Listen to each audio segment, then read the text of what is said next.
أعوذ بالله من الشيطان الرجيم بسم الله الرحمن الرحيم الحمد لله رب العالمين الرحمن الرحيم مالك يوم الدين إياك نعبد وإياك نستعين اهدنا الصراط المستقيم صراط الذين أنعمت عليهم غير المغضوب عليهم ولا الضالين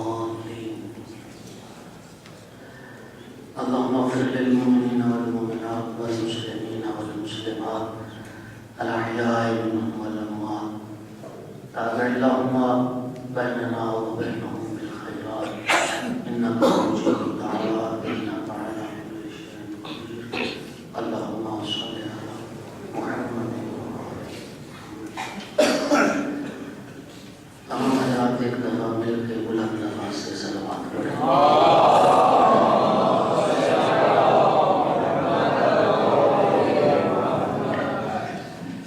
أعوذ بالله من الشيطان الرجيم بسم الله الرحمن الرحيم الحمد لله رب العالمين والعاقبة للمتقين والجنة للموحدين والنار للمشركين الحمد لله الذي جعلنا من المتمسكين بهداية علي بن أبي طالب وأولاده المعصومين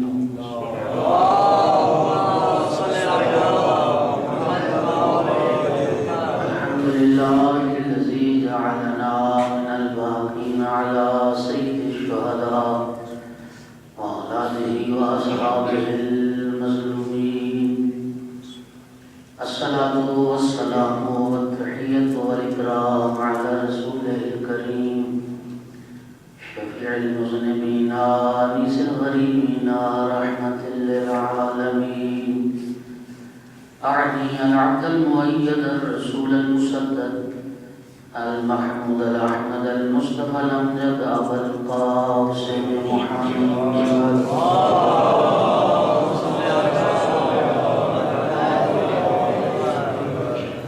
ثم الصلاة والسلام والتحية والإكرام على آله الطيبين الطاهرين المعصومين المنتجبين المنتخبين المحبوبين واللعنة الدائمة على أعدائهم الملعونين من يوم عداوتهم إلى قيام يوم الدين وبعد يوم الدين أما بعد فقال سبحانه وتعالى في كتابه المجيد أعوذ بالله من الشيطان الرجيم بسم الله الرحمن الرحيم يرفع الله الذين آمنوا منكم والذين أوتوا العلم درجات صلوات پڑھیے سارے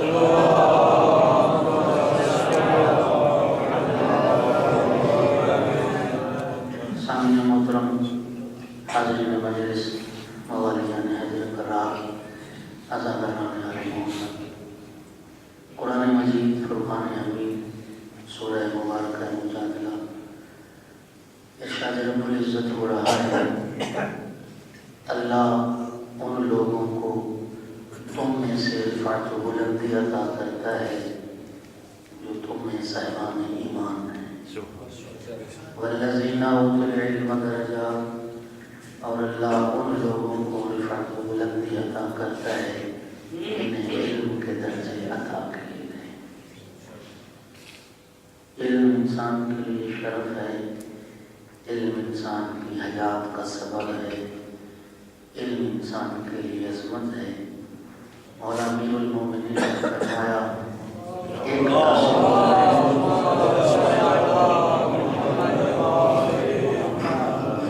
اکتسب العلم یکسبکم الحیات.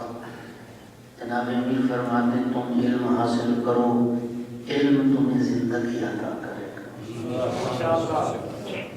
تم علم کے طالب بن جاؤ، علم تمہیں حیات بخشے گا. میرے محترم سامعین، مکتب تشیع مکتب علم ہے. ایسے عالم ہادی اللہ نے ہمیں عطا فرمائے جنہوں نے دنیا کو علم سے متعارف کروایا، دنیا کو علم سے پر فرمایا۔ قرآن مجید جو علم اولین و علم آخرین کا مجموعہ ہے،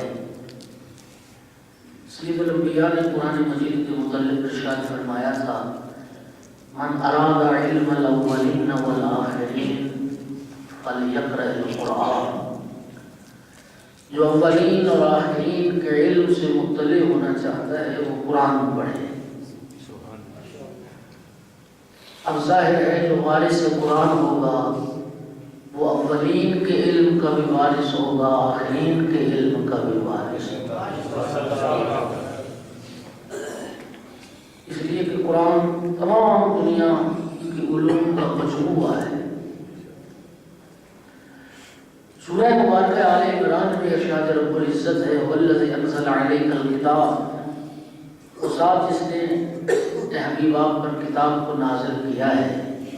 یہ کتاب ہے کیسی؟ یہ قرآن ہے کیسا؟ یہ قرآن آیات محکمات اور آیات متشابہات کا مجموعہ ہے، اور جہاں تک تعلق ہے آیات متشابہات کا، فما يعلم تاویلہ الا اللہ والراسخون فی العلم، ارشاد رب العزت ہے کہ آیات متشابہات کی تعویل کوئی نہیں جانتا، یا اللہ جانتا ہے یا راسخون فی العلم جانتے ہیں۔ توجہ فرمائیے، یا خدا جانتا ہے یا راسخون فی العلم جانتے ہیں۔ آیات متشابہات کی تعویل اس کے سوا کوئی جان نہیں سکتا۔ یہی سوال میرے مولا جعفر صادق علیہ السلام سے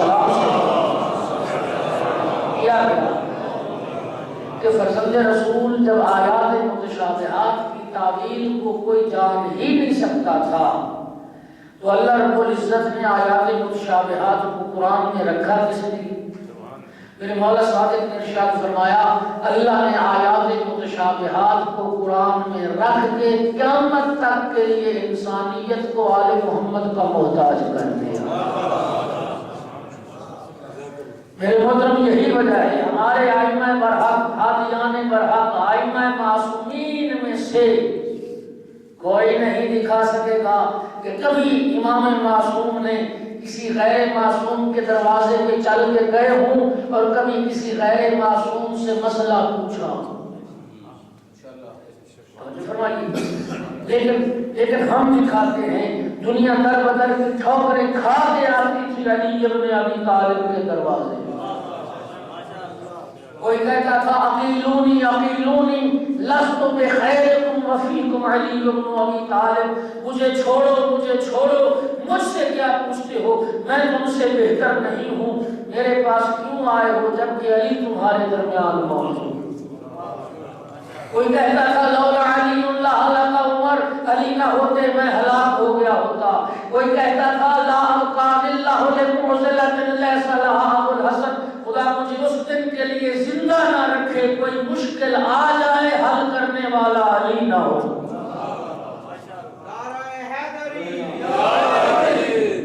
آیات متشابہات کو قرآن میں رکھ کے قیامت تک کے لیے انسانیت کو آل محمد کا محتاج بنا دیا۔ اور میرے محترم سامعین، کیا علم تھا ان ہستیوں کا۔ نہج البلاغہ میں عظمت آل محمد پہ ایک خطبہ ہے جناب امیر کا، اس میں جناب امیر المومنین نے جو تعارف کروایا ہے چند جملے اس کے سماعت فرمائیے۔ مولا امیر فرماتے ہوں موضع سرہی، یا آل محمد کون ہے؟ اللہ کے رازوں کے امین ہیں،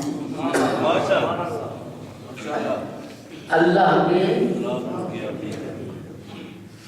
یہ بہت بڑی بات۔ جابر جوفی امام محمد باقر علیہ السلام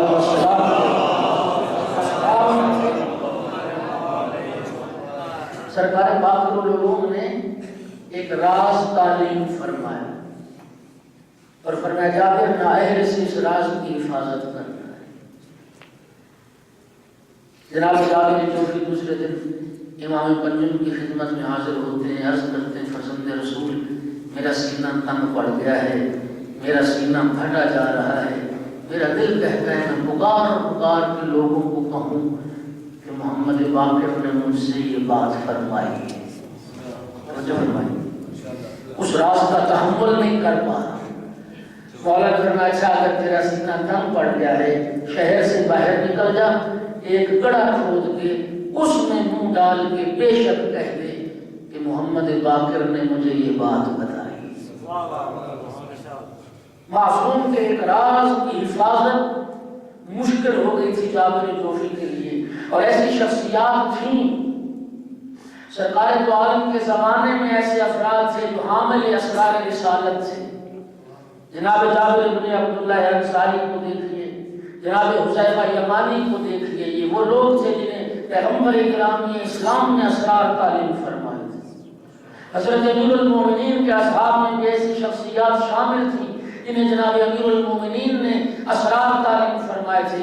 سرکار سید و شہداء کے اصحاب میں بھی ایسے لوگ موجود تھے جنہیں امام حسین علیہ السلام نے اسرار تعلیم فرمائے تھے۔ لیکن آل محمد کی عظمت کیا ہے؟ امیر المومنین فرماتے ہیں ہم موضع و سر ہی، اللہ کے رازوں کے امین ہیں آل محمد، وَلَجَعُ امر ہی، امر خدا کی بازگشت ہے آل محمد، وقوف و قطب ہی، قطب خدا بندی کی پناہگاہ ہے آل محمد، وجلال دین ہی، اللہ کے دین کے مستحکم پہاڑ ہیں آل محمد۔ وہ سارا تعارف کرواتے ایک جملہ میرے مولا امیر نے یہ بھی فرمایا ہم عیبت و علم ہی، علم خدا کا ظرف ہیں آل محمد۔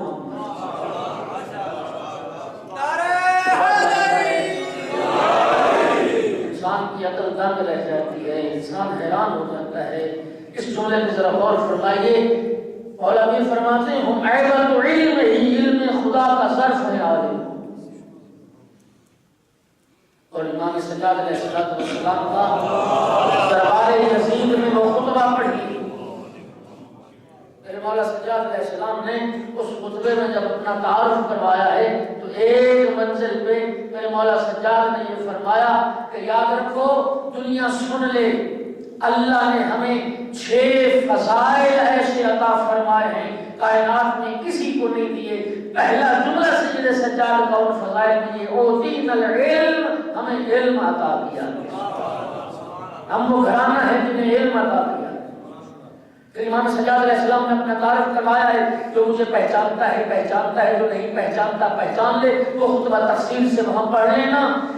اس میں ایک جملہ جب امیر المومنین اپنے جد کا تعارف کروا رہے ہیں نا سید سجاد، ایک جملہ اس خطبے میں یہ بھی تھا، مولا سجاد فرماتے ہیں میں اس کا فرزند ہوں جو علم خدا کا ظرف تھا، میں اس علی کا لال ہوں جو علم خدا کا ظرف تھا۔ کیسے عالم رحمہ اللہ نے ہمیں عطا فرمائے۔ امام جعفر صادق علیہ السلام کیا شخصیت تھی کہ جنہوں نے اپنے علوم و معارف سے دنیا کو پر فرمایا۔ میرے محترم سامعین، پہلی باقاعدہ باضابطہ دانشگاہ، پہلی باقاعدہ جامعہ کی بنیاد امام جعفر صادق علیہ السلام نے رکھی۔ اگرچہ وہ بنیاد پیغمبر گرامی اسلام نے رکھی لیکن اس کو توسیع دی، اس میں وسعت پیدا فرمائی، اور اتنی وسعت کہ امام صادق علیہ السلام کے محضر اقدس سے 4000 شاگرد تھے جو کسب فیض کر رہے تھے۔ بنی امیہ کا زوال اور بنی عباس کا اقتدار شروع ہو رہا تھا، اور امام صادق علیہ السلام نے اس فرصت سے فائدہ اٹھایا۔ اور یہ زمانے کی بات ہے کہ مختلف تہذیبوں کے ترجمے ہو رہے تھے عربی زبان میں، مختلف فلسفے، یونان کے فلسفے کا ترجمہ ہو رہا تھا۔ امام صادق علیہ السلام نے ضرورت محسوس محسوس کی کہ اب وقت ہے کہ ایک اسلامی فرہنگ، ایک اسلامی ثقافت کی بنیاد رکھی جائے۔ امام صادق علیہ السلام نے وہ حوزہ علمیہ، وہ دانشگاہ کہاں قائم کی، اس کا آغاز کہاں سے ہوا؟ دنیا کے افضل ترین مقام پہ، دنیا جسے ریاض الجنہ کے نام سے جانتی، قبر رسول اور منبر رسول کے درمیان اپنے جد کے منبر پہ بیٹھ کے امام صادق علیہ السلام درس پڑھایا کرتے تھے، علوم کے دریا بہائے جاتے تھے، اور یہ ایسا عجیب حوزہ علمیہ تھا، ایسی عجیب دانشگاہ تھی کہ جس میں تعلیم کا انداز نرالا تھا۔ پڑھنے والوں کے پاس بھی کتاب نہیں تھی، پڑھانے والے کے پاس بھی کتاب نہیں تھی۔ دنیا کے مختلف علوم اور فنون کا ذوق رکھنے والے افراد، مختلف علوم سے دلچسپی رکھنے والے افراد محضر مبارک امام صادق میں حاضر ہوتے تھے، وہ سوال کرتے چلے جاتے تھے، امام صادق علیہ السلام جواب دیتے چلے جاتے تھے، امام کی زبان مبارک سے نکلنے والے کلمات کو وہ تختیوں پر لکھتے تھے۔ کاغذ اتنا فراوان نہیں تھا، کاغذ صرف چین میں بنتا تھا، کاغذ کی اس عدم دستیابی کی وجہ سے پہلے تختیوں پر لکھتے تھے، پھر گھر جا کے امام علیہ السلام ان کلمات کو کاغذ پہ منتقل کرتے تھے، دوسرے دن پھر محضر امام صادق علیہ السلام میں حاضر۔ مختلف علوم و فنون کا ذوق رکھنے والے افراد، کوئی ریاضی کے بارے سوال کر رہا ہے، کوئی علوم قرآن کے متعلق سوال کر رہا ہے، کوئی ادبیات کے بارے میں بات کر رہا ہے، کوئی فلکیات کے متعلق پوچھ رہا ہے، کوئی ارضیات کے متعلق سوال کر رہا ہے، کوئی جغرافیہ کی بات کرتا ہے، کوئی علم ہندسہ کی بات کرتا ہے، کوئی طب کی بات کرتا ہے، اور امام علیہ السلام ہر شخص کو جواب دیتے چلے جاتے۔ میرے محترم، یورپ کے 25 پروفیسرز نے، ڈاکٹرز نے امام صادق علیہ السلام کی اس نشر علوم اور ترویج علوم پر جو ریسرچ کی ہے،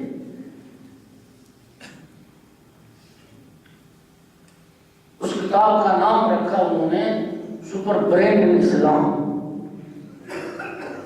پھر آغا منصوری نے اس کا فارسی میں ترجمہ کیا، مغز متفکر جہان تشیع امام جعفر صادق علیہ السلام، اور فارسی سے اردو میں اب اس کا ترجمہ ہو چکا، اور جو اردو میں ترجمہ ہوا ہے اس کا نام سپر مین اسلام امام جعفر صادق رکھا۔ آپ اس کتاب کو پڑھیے، اور خدا را میں کہا کرتا ہوں کہ انسانی زندگی میں بہت سارے مواقع ایسے آتے ہیں جہاں انسان ایک دوسرے کو ہدیہ لیتا دیتا ہے، تحفہ لیتا دیتا ہے، تو کتاب سے پڑھ کے اور کون سا ہدیہ اچھا ہو سکتا ہے؟ کتاب سے پڑھ کے کون سا بہتر تحفہ ہو سکتا ہے؟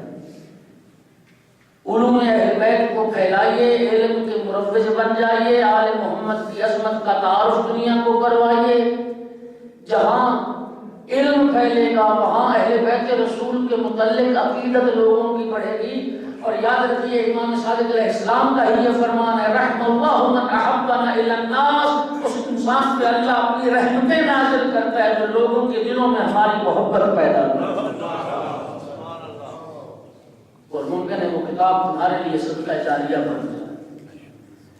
انہوں نے لکھا ہے اس کتاب میں، تحقیق کی ہے جنہوں نے، کہتے ہیں ہم حیران ہیں کہ جس زمانے میں وسائل اتنے نہیں تھے، آسانیاں اتنی نہیں تھیں، کس قدر علوم پڑھایا کرتے تھے امام جعفر صادق علیہ السلام۔ قبلہ میں حیران ہو گئے یہ جملہ پڑھ کے، کتنے علوم پڑھاتے تھے۔ ان کی تحقیق یہ ہے، سپر مین اسلام میں وہ لکھتے ہیں کہ 500 علوم پڑھایا کرتے تھے امام جعفر صادق علیہ السلام، اور چشم فلک نے ایسا استاد نہ دیکھا ہوگا، چشم فلک نے ایسا معلم نہ دیکھا ہوگا۔ وہ کہتے ہیں ہماری تحقیق یہ ہے کہ کم از کم بھی دنیا کی مختلف 15 زبانوں کے جاننے والے، دنیا کی مختلف 15 زبانوں سے تعلق رکھنے والے افراد امام صادق علیہ السلام کی شاگردی میں تھے، اور یہ دنیا کا ایسا انوکھا استاد تھا جو ہر شاگرد کو اس کی زبان میں درس پڑھایا کرتا تھا، ہر شاگرد کو اس کی زبان میں درس پڑھایا۔ میرے محترم سامعین، جب عباسی حکمرانوں نے دیکھا کہ دنیا سمٹ کے رجوع کر رہی ہے امام جعفر صادق کی طرف، لوگوں کا رجوع کم کیا جائے، لوگوں کو رجحان کم کیا جائے، نعمان بن ثابت سے کہا منصور دوارقی نے کہ 40 مشکل ترین سوال تیار کرو۔ کیوں؟ امام جعفر صادق کا امتحان لیا جائے۔ اسی سوال کے جواب میں تو عاجز آئیں گے۔ 40 مشکل ترین سوال تیار کیے، امام صادق علیہ السلام کو بلایا گیا، منصور دوانقی نے تعارف کرانا چاہا، حضرت نے فرمایا میں نعمان بن ثابت کو پہچانتا ہوں۔ ایک سوال کرتا تھا نعمان بن ثابت، اور امام صادق علیہ السلام ایک سوال کے جواب میں فرماتے تھے انتم تقولون قضا واہل المدینہ یقولون قضا ونحن اہل بیت رسول اللہ نقول قضا۔ ماں فرماتے تھے اس سوال کے جواب میں تم اہل عراق کی رائے یہ ہے، مدینے والے یہ کہتے ہیں، ہم اہل بیت رسول یہ کہتے ہیں۔ ایک سوال کا جواب اس تفصیل سے جب ارشاد فرمایا تو نعمان بن ثابت یہ کہتا اٹھا واللہ ما رأیت افقہ من جعفر بن محمد، خدا کی قسم جعفر صادق سے بڑا فقیہ میں نے دنیا میں نہیں۔ اور نعمان بن ثابت یہ کہا کرتا تھا کہ لولا جعفر بن محمد ما علم الناس مناسک حجہم، اگر جعفر صادق علیہ السلام نہ ہوتے لوگوں کو مناسک حج کا پتہ نہ چلتا، لوگوں کو مسائل حج کا پتہ نہ چلتا، مسائل حج بیان کیے ہیں تو جعفر صادق علیہ السلام۔ اور میرے محترم سامعین، دنیا کے کسی مذہب کا امام وہ بات نہ کر سکا جو بات امام جعفر صادق علیہ السلام اپنے جد کے منبر پہ بیٹھ کے فرمایا کرتے۔ میرے مولا فرمایا کرتے ایھا الناس حدیثی حدیث ابی وحدیث ابی حدیث جدی وحدیث جدی حدیث امیر المؤمنین وحدیث امیر المؤمنین حدیث رسول اللہ وحدیث رسول اللہ قول اللہ عز و جل۔ میرے مولا فرماتے تھے لوگوں میری حدیث میری نہیں، میرے بابا کی حدیث ہے، میرے بابا کی حدیث میرے دادا کی حدیث ہے، میرے دادا کی حدیث امیر المومنین علی ابن ابی طالب کا فرمان ہے، امیر المومنین علی کا فرمان رسول اللہ کا فرمان ہے، اور رسول اللہ کا فرمان اللہ رب العزت کا فرمان۔ یہ کیا تھا؟ یہ سند مذہب جعفری، یہ سند مذہب جعفری ہے۔ مذہب جعفری دنیا میں کوئی نیا دین نہیں ہے، کوئی نئی شریعت نہیں ہے، مذہب جعفری وہی دین ہے جو خدا نے بنایا ہے، وہی شریعت ہے جو پیغمبر لائے ہیں، لیکن امام صادق علیہ السلام نے اس قدر توضیح و تشریح فرمائی ہے، اس قدر خدمت کی ہے دین خدا کی کہ دین خدا شریعت پیغمبر مذہب جعفری کے نام سے دنیا میں معروف ہے، مذہب جعفری کے نام سے۔ اور دین خدا کی اور شریعت پیغمبر کی کامل و اکمل و مکمل تصویر اگر دنیا میں ہے تو وہ مذہب جعفری کی صورت میں موجود۔ میرے محترم سامعین،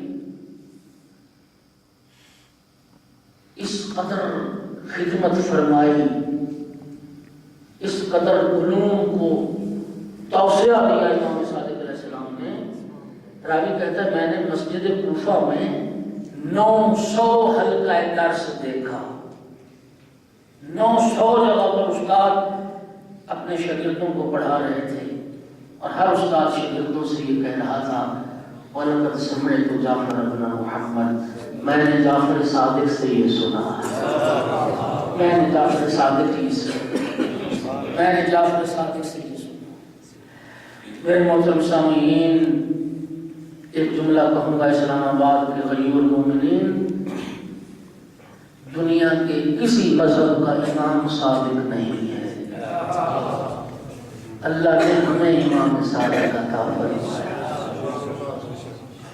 دنیا کے کسی مذہب کا امام صادق، اللہ نے ہمیں امام صادق عطا فرمایا۔ اور یہ مذہب وہ مذہب ہے جو فخر کرنے کے قابل ہے۔ امام خمینی رضوان اللہ علیہ کا وصیت نامہ جب رہبر معظم انقلاب آغا اخوان لائی، اس وصیت نامے کو پڑھ رہے تھے اور دنیا کا میڈیا متوجہ تھا، دنیا کے کان لگے ہوئے تھے اس وصیت نامے پہ۔ اس میں ایک جملہ امام خمینی کا یہ تھا کہ مجھے فخر ہے اس بات پر کہ میں مذہب جعفری رکھتا ہوں، مجھے اپنے جعفری ہونے پہ ناز ہے، مجھے اپنے جعفری ہونے پہ فخر۔ کیسے کیسے لوگ آتے رہے معاشر مبارک میں، دنیا کے مذاہب کے امام شاگرد ہیں امام جعفر صادق علیہ السلام۔ نعمان بن ثابت شاگردی میں بعد میں آیا ہے، 2 سال تک رہا اور کہا کرتا تھا کہ لولا السنتان لہلک النعمان، اگر وہ 2 سال امام صادق علیہ السلام کی شاگردی والے نہ ہوتے نعمان ہلاک ہو جاتا۔ اور میں نے علماء اہل سنت کی زبان سے یہ روایت سنی ہے کہ نعمان بن ثابت سے کسی نے پوچھا تھا آپ کی عمر کتنی ہے، تو کہا 2 سال۔ پوچھنے والے نے پوچھا کمال ہے، 90 سال کا بوڑھا ہے، کہتا ہے 2 سال۔ کہا میں زندگی صرف وہی شمار کرتا ہوں جو جعفر صادق کی شاگردی۔ امام مالک ابن انس کون تھے؟ شاگرد تھے امام جعفر صادق علیہ السلام۔ اور مالک ابن انس کہا کرتے تھے واللہ ما رأت عین ولا سمعت اذن ولا خطر علی قلب بشر افضل من جعفر بن محمد۔ امام مالک کہا کرتے تھے کہ خدا کی قسم کسی آنکھ نے نہیں دیکھا، کسی کان نے نہیں سنا، کسی انسان کے وہم و گمان میں نہیں آیا کہ جعفر صادق سے کوئی افضل ہو۔ نہ علم میں کوئی ان سے افضل ہے، نہ عبادت میں کوئی ان سے افضل ہے، نہ تقوی و پرہیزگاری میں کوئی ان سے افضل ہے۔ اور امام مالک کہا کرتے تھے کہ میں جب بھی محضر مبارک امام صادق میں حاضر ہوا ہوں تو 3 حالتوں میں سے ایک حالت میں میں نے امام کو پایا ہے، یا نماز پڑھتے دیکھا ہے، یا تلاوت قرآن کرتے دیکھا ہے، یا حالت روزہ میں امام کو دیکھا۔ دنیا کے مذاہب کے امام شاگرد ہیں امام جعفر صادق علیہ السلام۔ کہ بولا دنیا کے چھوٹے چھوٹے کاموں کے لیے انسان استاد کو ڈھونڈتا ہے۔ گاڑی خراب ہو جائے ورک شاپ پہ لے جاتے ہیں، شاگرد کے حوالے نہیں کرتے، پوچھتے استاد کہاں ہے۔ سوٹ سلوانا ہے درزی کے پاس لے جاتے ہیں، اس سے پوچھتے ہیں تیرا استاد کہاں ہے۔ میرے محترم سامعین، دنیا کے چھوٹے چھوٹے کاموں کے لیے انسان استاد تلاش کرتا ہے۔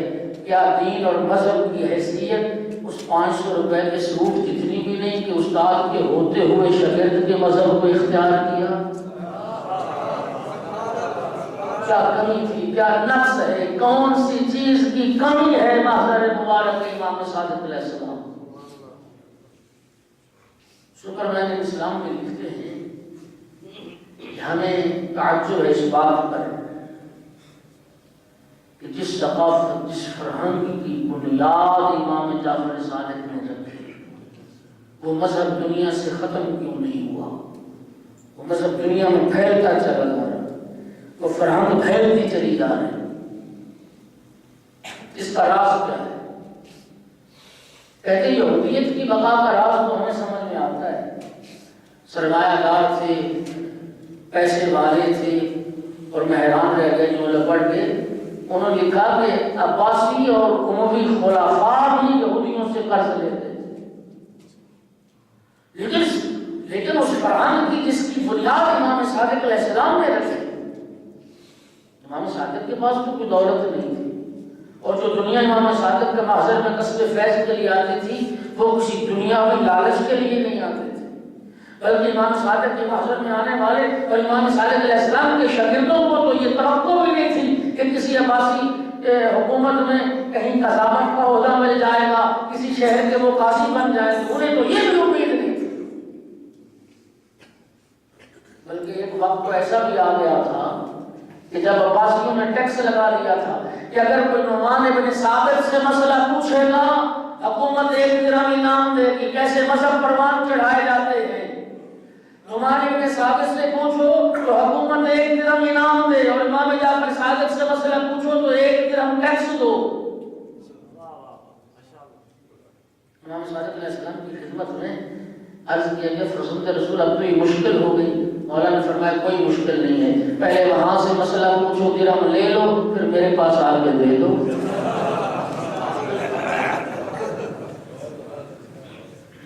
تو کس بنیاد پر توجہ فرمائیے، سبحان اسلام میں لکھتے ہیں کہ سب سے پہلی بات امام صادق علیہ السلام کا اخلاص اور اپنی تعلیمات پر یقین کامل، اور دوسری بات وہ کہتے ہیں کہ یہ ہے جو چیز فرہنگ کے امام صادق میں ہمیں نظر آئی ہے دنیا کے کسی مذہب میں ہمیں وہ نظر نہیں آئی، وہ ہے بحث کی آزادی۔ توجہ فرمائیے، وہ کیا ہے؟ بحث کی آزادی۔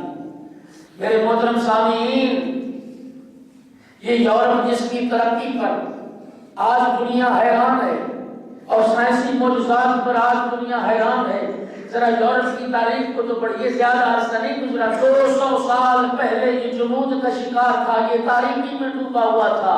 مسلمان ایک تعلیم یافتہ، مسلمان ایک مہذب اور متمدن قوم سمجھے جاتے تھے، کچھ نہیں تھا یورپ میں، تاریکی تھی، اور اس قدر جمود کا شکار تھا وہ معاشرہ کہ اگر کوئی جدید علمی سائنسی نظریہ کلیسا سے متصادم سامنے آتا تھا، کلیسا اس نظریہ بیان کرنے والے کی تکفیر کرتا تھا، اسے کافر قرار دیتا تھا، اسے موت کی سزا سناتا تھا۔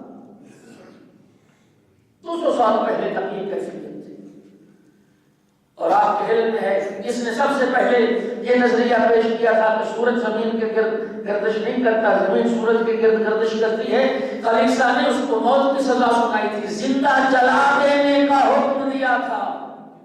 سپرمین اسلام والے لکھتے ہیں کہ ہم حیران ہیں کہ کس طرح سے 1200 سال پہلے امام جعفر صادق علیہ السلام اسی نظریے کو بیان کر چکے ہیں۔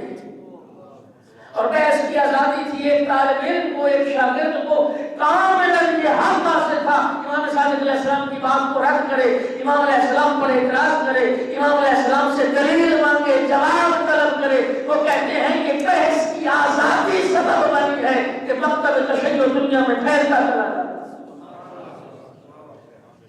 اور حتیٰ مسلمان مقاصد کے فکر میں بھی کسی مکتب میں بحث کی یہ آزادی نہیں دی جاتی،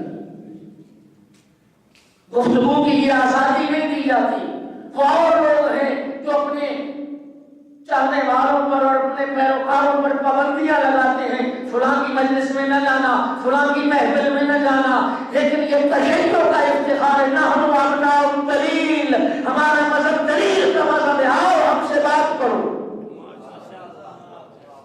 بحث کرنے سے گھبراتے، یہ وہ چیز ہے جس نے اس فرہنگ کی بنیادوں کو مضبوط کیا، اور یہ دنیا میں مذہب پھیلتا چلا جا رہا۔ اور یقین فرمائیے وہی نہیں آتا اس راہ حق کی طرف جو بحث کے لیے تیار نہ ہو، یہ حق کو ماننے کے لیے تیار نہ ہو، اور جو بحث کی وادی میں آ جاتا ہے، جو دلیل کے طلب کرنے میں لگ جاتا ہے، وہ راہ حق کو پا لیتا۔ امام صادق علیہ السلام کے اس مدرسے میں، اس حوزہ علمیہ کا ایک امتیاز یہ تھا کہ مختلف علوم و فنون میں صاحب فن پیدا کیے، ماہر افراد پیدا کیے۔ علم ادبیات کی بات ہو، علوم قرآنی کی بات ہو، عباد ابن تغلب جیسے افراد، علم فقہ کی بات ہو، زرارہ اور محمد ابن مسلم صفی جیسی شخصیات، علم فلسفہ علم کلام کی بات ہو، اشعار ابن حکم جیسے لوگ، فن مناظرہ کی بات ہو تو مومن طاق جیسے افراد، اور علم کیمیا کی بات ہو جابر ابن حیان جیسے افراد۔ یہ جابر کہ جس پہ آج شرق و غرب ناز کرتے ہیں، یہ جابر شاگرد ہے امام جعفر صادق علیہ السلام۔ اور زبر علیہ السلام نے لکھا کہ آج بھی یورپ کی دانشگاہوں میں جابر کے ہاتھ سے لکھے ہوئے 200 رسالے علم کیمیا میں یورپ کی دانشگاہوں میں موجود ہیں۔ یہی رونا اقبال نے رویا ہے، مگر وہ علم کے موتی کتابیں اپنے آبا کی، انہیں دیکھوں جو یورپ میں تو دل ہوتا ہے اسی پارا۔ کہتا دل میرا ٹکڑے ٹکڑے ہو جاتا ہے جب میں اپنے اسلاف کے ان علمی کارناموں کو، ان کتابوں کو یورپ کی دانشگاہوں میں۔ یہ علم تو ہماری میراث تھا۔ لائبریریاں قائم کیجیے، علم کو پھیلائیے، اور الحمدللہ مجھے بڑی مسرت ہوئی آج یہ دیکھ کے اور جان کے کہ اساتذہ ٹرسٹ کے زیر اہتمام ایک انتہائی خوبصورت منظم جامع ایک مکتبہ قائم کر رہا ہے، ایک لائبریری قائم کر رہا ہے، ایک لائبریری قائم ہے اور لوگ استفادہ کر رہے ہیں، لوگ علم کی منزلوں کو طے کر رہے ہیں۔ وقت نکالیے، اپنی کتابیں، اور یہ صدقہ جاریہ ہے۔ بس اوقات خدا جانتا ہے ایسے ایسے حالات و واقعات میری نگاہوں کے سامنے ہیں کہ اسلاف کی ان قیمتی کتابوں کو نالائق اولاد نے ردی سمجھ کے بیچ دیا، کوئی استفادہ کرنے والا نہیں۔ فائدہ اٹھائیے، اس میراث علم کے وارث ہم ہیں۔ مکتب تشیع مکتب علم ہے، علم کو پھیلانے والے بنیے، علم کے مروج بنیے۔ علم کو امام صادق علیہ السلام کے متعلق تاریخ نے جملہ لکھا ہے کہ امام صادق وہ شخصیت تھی جس نے اپنے علوم سے دنیا کو توڑ کر دیا، اور الحمدللہ اس ٹرسٹ کے زیر انتظام وہ سنڈے سکول بھی چل رہا ہے۔ بچوں کو بھیجیے، دنیا کی علوم، دنیا کی تعلیم کے ساتھ ساتھ دین کی علوم اور دین کی تعلیم سے بھی آشنائی ہو، جو ہر فرد کے لیے فرض عین ہے۔ اور علوم پھیلانے کی بہت ساری صورتیں ہو سکتی ہیں۔ بہت سارے قابل لائق افراد مذہب و ملت کے ایسے ہیں جو وسائل نہ ہونے کی صورت میں اعلیٰ تعلیم نہیں حاصل کر پائے۔ مکتب تشیع مکتب علم بھی ہے اور مکتب شہداء بھی ہے۔ کتنے شہداء کے خانوادے جن کا جرم صرف یہ تھا کہ آل محمد سے، آل پیغمبر سے مودت اور محبت رکھتے تھے، جو اس جرم میں شہید کر دیے گئے، ان شہداء کے بچے، میں، آپ، ہم سب، ہماری ذمہ داری ہے۔ اللہ نے جنہیں صاحب حیثیت بنایا ہے، ایک ایک یتیم کے سر پہ ہاتھ رکھے۔ یوں سمجھے اللہ نے مجھے 2 نہیں 3 بیٹے عطا کیے، ایک یتیم کی، ایک شہید کی، اس فرزند کی بھی تربیت کریں، اس کے تعلیم کے اخراجات مہیا کر دیں۔ اور پھر سنتے جائیے، پاک پیغمبر نے فرمایا تھا، یوں 2 انگلیاں فضا میں بلند کی اور فرمایا انا وقافل الیتیم کہاتین فی الجنہ، فرمایا میں اور یتیم کی کفالت کرنے والا جنت میں ایسے اکٹھے ہوں گے جیسے یہ میری ہاتھ کی 2 انگلیاں اکٹھی۔ اور اس مکتب کا اعزاز میں نے عرض کیا گیا تھا، مختلف علوم و فنون میں صاحب فن پیدا کی۔ ابان ابن تغلب یہ کون سی شخصیت تھی؟ 30,000 احادیث امام جعفر صادق علیہ السلام کی جنہیں زبانی یاد تھی۔ آپ پیغمبر نے تو یہ فرمایا ہے، سید الانبیاء کی تو یہ حدیث ہے، من حافظ من امتی 40 حدیثا ينتفع بها الناس بعثه الله يوم القیامت فقیہا عالما۔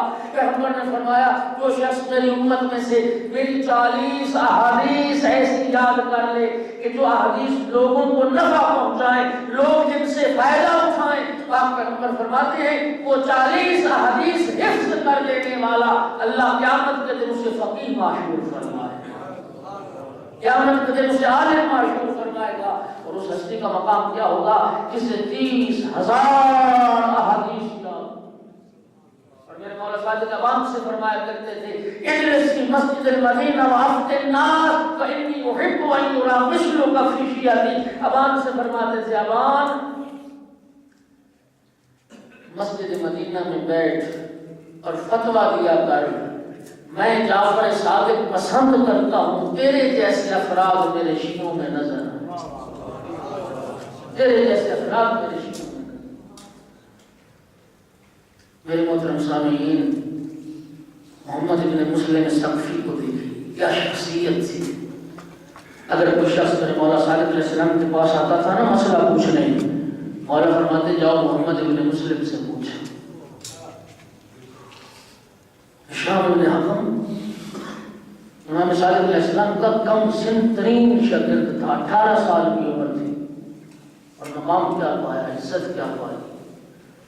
ہشام کے بارے یہ جملہ لکھا ہے تاریخ میں، کان الامام صادق علیہ السلام یکرمہ ویرفع لہ من مقامہ۔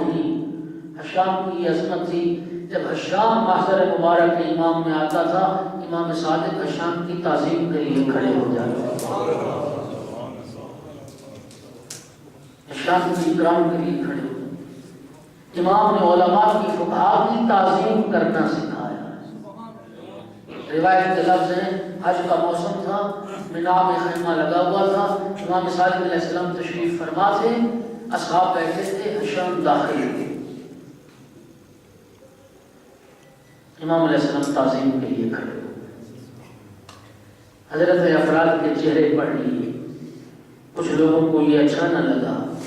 اس وقت میرے مولا نے ہشام کی طرف اشارہ کر کے فرمایا ھذا ناصرنا بقلبہ ولسانہ، یہ اپنے دل سے بھی اپنی زبان سے بھی ہمارا مددگار ہے، یہ ہمارا ناصر ہے۔ اور اسی ہشام کو مولا نے فرمایا تھا جب تک تو ہمارے حق کا دفاع کرتا رہے گا روح القدس تیری تائید کرتا رہے گا۔ اور کوئی پابندی نہیں تھی، غیر مسلم آتے تھے امام صادق علیہ السلام کے پاس، دہلی آتے تھے امام صادق علیہ السلام کے پاس۔ وقت تیزی سے تمام ہو رہا ہے، ورنہ میں ایک جملہ، ایک دہلی آیا ہے امام صادق کے پاس، قیامت کا قائل نہیں، تو حساب و کتاب کا قائل نہیں، میرے مولا نے اس سے فرمایا، مولا کا بھی استدلال سن لیجیے اور چند جملے ذکر مصیبت کرنا۔ مولا نے فرمایا کہ اگر فرض کر لیں تیری بات مان لیں کہ قیامت نہیں ہے، تو جو فرض کر لیں کہ قیامت نہیں ہے، حساب و کتاب نہیں ہے، جنت و دوزخ کچھ نہیں، تو اور میں برابر ہو گئے۔ عقیدہ رکھنے والا اور عقیدہ نہ رکھنے والا دونوں برابر ہو گئے۔ اگر فرض یہ ہو کہ قیامت نہیں ہے، نہ تو نے اٹھنا ہے جس کا عقیدہ نہیں ہے، نہ میں اٹھوں گا جس کا عقیدہ ہے، تو اب بتا اگر قیامت نہ ہو اور کوئی قیامت کا عقیدہ رکھ لے اس کو نقصان کیا ہے؟ فرض یہ ہے کہ قیامت نہیں ہے، اگر قیامت نہیں ہونی اور کوئی بندہ قیامت کا عقیدہ رکھ لے تو اس عقیدہ رکھنے میں اس کا نقصان کیا ہے؟ داہیہ کہتا ہے کہ نقصان کوئی نہیں۔ اب حضرت نے فرمایا فرض کر لو کہ اگر قیامت ہو گئی، فرض کر لو اگر قیامت ہو جائے، پھر بتاؤ عقیدہ رکھنے والا فائدے میں رہے گا یا نہ رکھنے والا فائدے میں رہے گا؟ بس یہ جملے جب میرے مولا صادق نے کہے، کہتا ہے مجھے کلمہ بھی پڑھائیے، اپنے جد کا دین بھی سکھائیے، اس ایک جملے۔ اور میں اپنے برادران کی خدمت میں، برادران اہل تسنن کی خدمت میں عرض کیا کرتا ہوں حضرت اسی اصطلاح سے کہ فرض کر لیں قیامت کے دن محبت اہل بیت کا سوال نہیں ہوگا، ولایت علی کا سوال نہیں ہوگا۔ اگر کوئی اہل بیت رسول سے محبت کرے تو اس کا نقصان کیا ہے؟ سوال تو نہیں ہوگا۔ بہت ساری چیزوں سے انسان محبت کرتا ہے، اہل بیت رسول سے محبت کرے تو نقصان کیا ہے؟ اور میرے بھائیوں تھوڑی دیر کے لیے فرض کر لو کہ اگر قیامت کے دن مودت اور محبت کا سوال ہو گیا تو پھر بتاؤ اہل بیت رسول سے محبت رکھنے والا فائدے میں ہے یا نہ رکھنے والا؟ اور فرض میں نہ رہنا، فرض پہ نہ رہنا، خدا بند عالم قرآن مقدس میں ارشاد فرماتا ہے وَلَا تُسْأَلُونَ يَوْمَئِذٍ عَنِ النَّعِيمِ، قیامت کے دن ضرور ضرور تم سے ایک مخصوص نعمت کے بارے سوال کیا جائے گا۔ امام صادق علیہ السلام سے پوچھا کہ وہ نعمت کیا ہے؟ میرے مولا نے فرمایا ہماری مودت و ولایت کا سوال۔ اللہ ان لوگوں کو رفعت و بلندی عطا کرتا ہے جو تم میں سے صاحبان ایمان ہیں، اور ان لوگوں کو بلندی عطا کرتا ہے جنہیں علم کے درجے عطا کیے۔ ایام اعزاء ہیں، میں نے دنیا میں بڑے بڑے عزادار دیکھے ہیں، یقین فرمائیے ایسے عزادار میں نے دیکھے ہیں جب سید الشہداء کا نام سنتے ہیں آنکھوں سے آنسو جاری ہو جاتے ہیں، علی کی بیٹی کا نام سنتے ہیں آنکھوں سے آنسو جاری ہو جاتے ہیں، کربلا کا نام آتا ہے، شام کا نام آتا ہے، مجلس میں نہ بھی بیٹھے ہوں گھر بیٹھے ہوں بساختہ آنکھوں سے آنسو جاری ہو جاتے ہیں، اس لیے کہ سید الشہداء نے بھی فرمایا تھا انا قتیل العبرات لا یذکرنی مؤمن الا بقا۔ امام حسین نے فرمایا تھا میں کشتہ عبرت ہوں، میں کشتہ عبرت ہوں، جب بھی کوئی مومن مجھے یاد کرے گا اس کی آنکھوں سے آنسو جاری ہو۔ اجرکم علی اللہ، بڑے بڑے عزادار دنیا میں، لیکن سید سجاد جیسا کوئی عزادار دنیا میں۔ عزاداروں مجھے آپ کو ہم کو رونے کے لیے ضرورت ہے، کوئی ذاکر کربلا کے مسائل کا ذکر کرے، کوئی پڑھنے والا آل پیغمبر کے گھرانے کے مسائل بیان کرے، ہم سنیں، دل میں رقت پیدا ہو، آنکھوں سے آنسو جاری ہو، لیکن خدا جانتا ہے سید سجاد کے رونے کے لیے کسی ذاکر کے مسائل پڑھنے کی ضرورت ہے۔ سید سجاد کی عزاداری کا تو یہ عالم تھا، نوکر خدمت میں پانی لا کے رکھتا، پانی کی نگاہ پڑتی تو رونے لگ جاتے، فرماتے کیف عاشق الماء وقتل ابی عطشانا، میں کیسے پیوں میرا بابا تو پیاسا تھا۔ نوکر خدمت میں کھانا لا کے رکھتا تو رونے لگ جاتے، فرماتے کیف آکل وقتل ابی جائع، میں کیسے کھاؤں میرا بابا تو بھوکا تھا۔ اجرکم علی اللہ، منہال آیات میں سے عرض کرتا ہے فرزند رسول کیا ابھی وہ وقت نہیں آیا کہ آپ کا گریہ ختم ہو جائے؟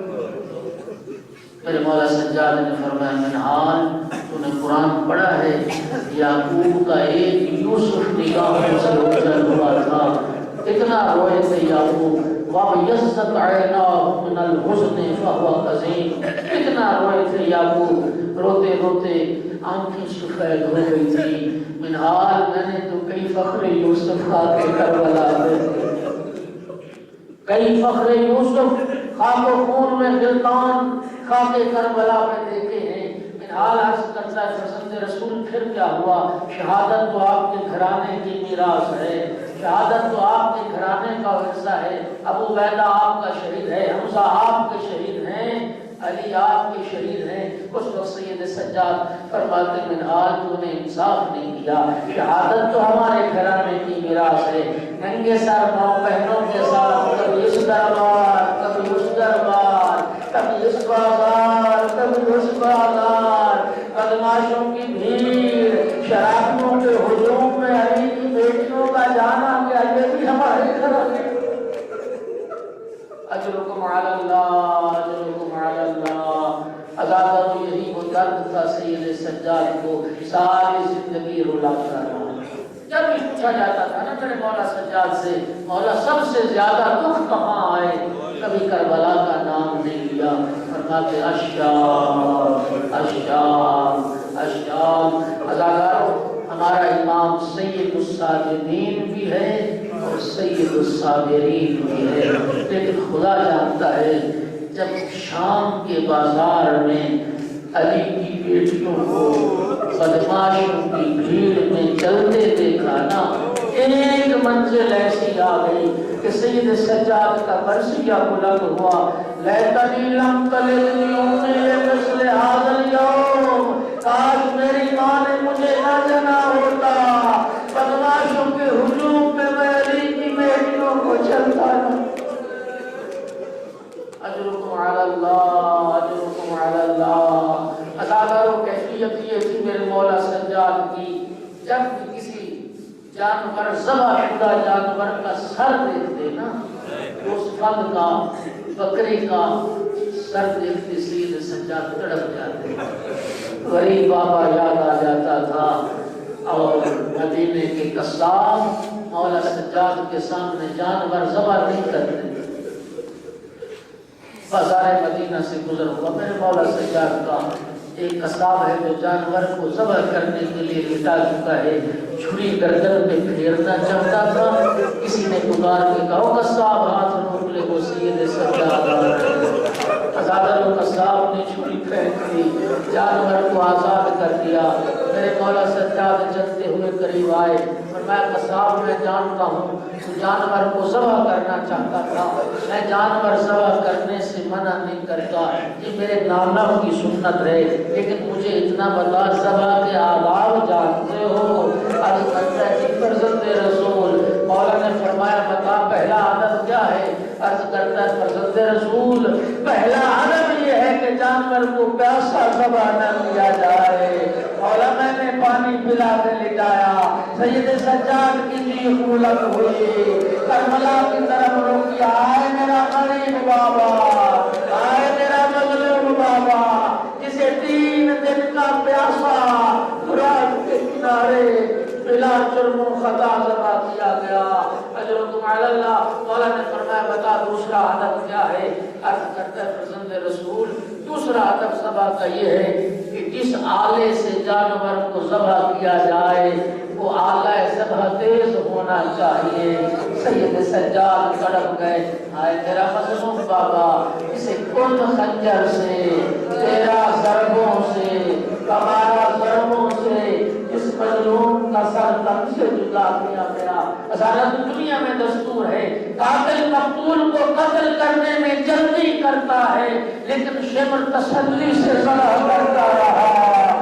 کیوں؟ اس لیے کہ وہ قاتل جلدی کرتا ہے، جسے یہ خطرہ ہو کوئی مقتول کا وارث آ جائے گا۔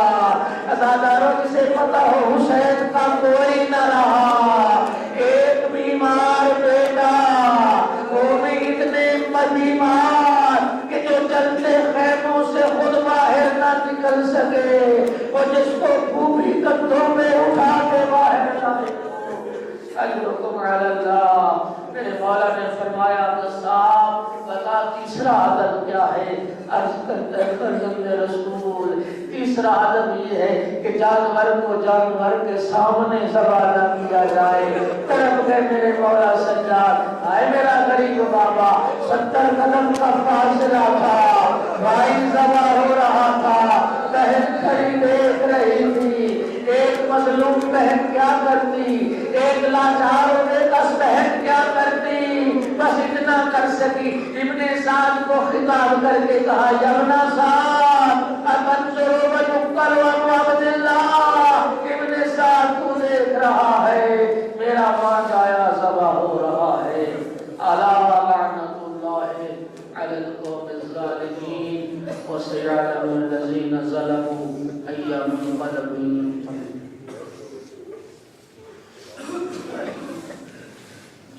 اللهم صل على محمد وآل محمد، اللهم صل على محمد وآل محمد، اللهم بحق الزهراء وأبيها وبعلها وبنيها والسر المستودع فيها صل على محمد وآل محمد، اللهم افعل بنا ما أنت أهله ولا تفعل بنا ما نحن أهله۔ پروردگار عالم ہمارے ذکر کو قبول فرما، ہمیں دامن علم و علماء سے مستعین کی توفیق عطا فرما، ہمیں دولت علم سے مالا مال فرما، ہماری اولاد کو، ہماری نسلوں کو، اتنے حاضرین بالخصوص تشریف فرما ہے میرا اللہ ہم سب کی اولادوں کو دولت علم و عمل سے مالا مال فرما۔ پروردگارہ بحق محمد و آل محمد علیہ السلام جمی حاضرین کے جملہ حوائج شرعیہ پورے فرما، بانیان مجالس کی توفیقات خیر میں اضافہ فرما۔ جن مومنین مومنات نے دعا کی التماس کی ہے کریم اللہ تو سب کے حوائج پورے فرما دے، سب کی دعاؤں کو مستجاب فرما۔ مالک خالق مذہب حق کو ترقی عطا فرما۔ میرا مالک بحق محمد و آل محمد علیہ السلام اس پراشور زمانے میں ہر محب علی، ہر عزادار سید و شہداء کی مال جان عزت آبرو ناموس کی حفاظت فرما۔ سوائے ہمیں آل محمد دنیا کے کسی غم میں مبتلا نہ فرما۔ عالم اسلام کو فتح و نصرت عطا فرما، عالم کفر کو نیست و نابود فرما۔ کریم اللہ وطن عزیز کی حفاظت فرما، وطن عزیز کو داخلی خارجی دشمنوں سے محفوظ فرما۔ دامن قرآن و اطرت سے وابستہ رہنے توفیق عطا فرما۔ موت سے پہلے ہم سب کو زیارت محمد و آل محمد نصیب فرما، بعد از موت شفاعت محمد و آل محمد نصیب فرما۔ ہمارے اعمال میں اخلاص عطا فرما۔ کریم اللہ وارث زمانہ کے ظہور میں تعجیل فرما۔ تمام وہ افراد میرا مالک جو مذہب و ملت کی خدمت میں مصروف ہیں ان کی توفیقات میں اضافہ فرما، اشرار کی شر سے انہیں محفوظ فرما۔ میرا مالک جو ملت کو نقصان پہنچا رہے ہیں قابل ہدایت ہیں تو ان کی ہدایت فرما، ورنہ ان کے شر سے ملت مذہب کو محفوظ فرما۔ میرا مالک خالق بحق محمد و آل محمد حضرت ولی غزر کے حامیان و ناصران و قرآن سے ہمارا شمار فرما۔ تمام حاضرین سے التماس ہے کہ سید محمود حیدری ابن سید اطہر حسین اور برجس فاطمہ بنت سید محمد علی ان کی بلندی درجات کے لیے سورہ فاتحہ بسم اللہ الرحمن الرحیم الحمدللہ رب العالمین الرحمن الرحیم مالک یوم الدین ایاک نعبد و ایاک نستعین اهدنا الصراط المستقیم صراط الذین انعمت علیہم غیر المغضوب علیہم ولا الضالین۔ اللهم اغفر للمؤمنین والمؤمنات والمسلمین والمسلمات الأحياء منهم والأموات وبارك اللهم بيننا وبينهم بالخيرات إنك مجيب الدعوات إنك على كل شيء قدير۔ اللهم صل